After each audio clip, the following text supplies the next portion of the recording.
بسم الله الرحمن الرحيم كسو دوادا kanaalkeena warsada media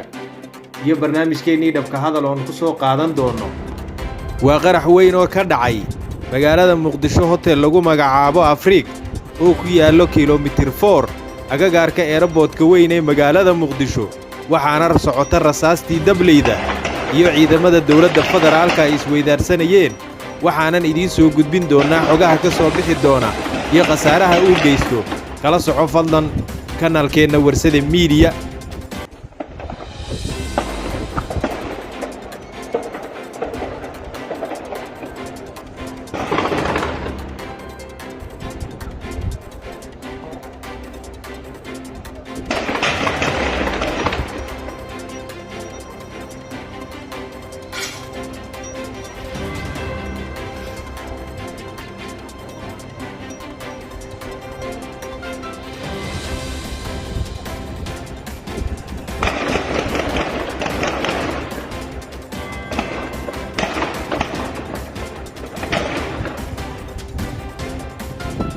sidoo kalena agagaarka hotelkaasi ayaa ka kacay dabaadu weyn oo geystay khasaaro kuwaasoo aanu idinkugu faaqidin doono wararkeenna soo socda khasaaraha halkaasi ka dhacay inta uu leeyahay fadnow ku xidhnow kanaalkeenna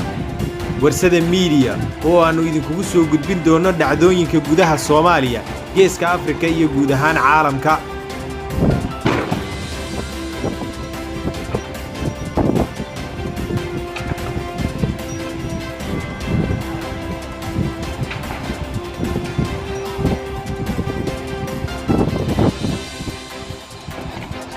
دبك دحدث laga maqlayo kharaxid xoog badan oo ka dhaxyeera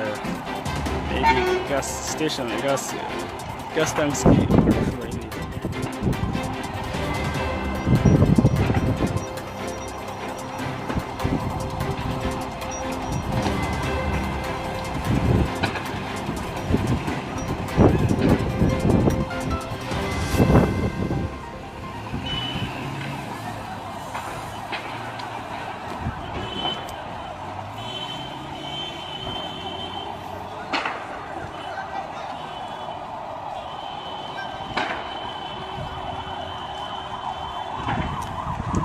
kilometer 4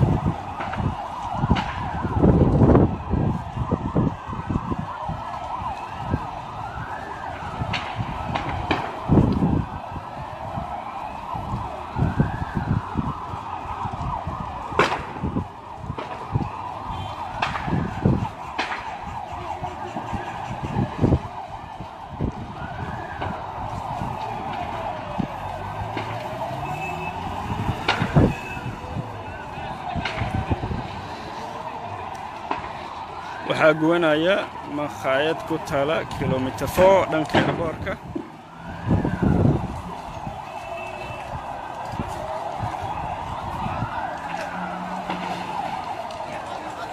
dabka ayaa sii fidaa wuxuu ku fidaa baqaaradii iyo dukaamadii ku yaalay laamiga dhanka checkpoint-ga ee garashleed isticmaali jireen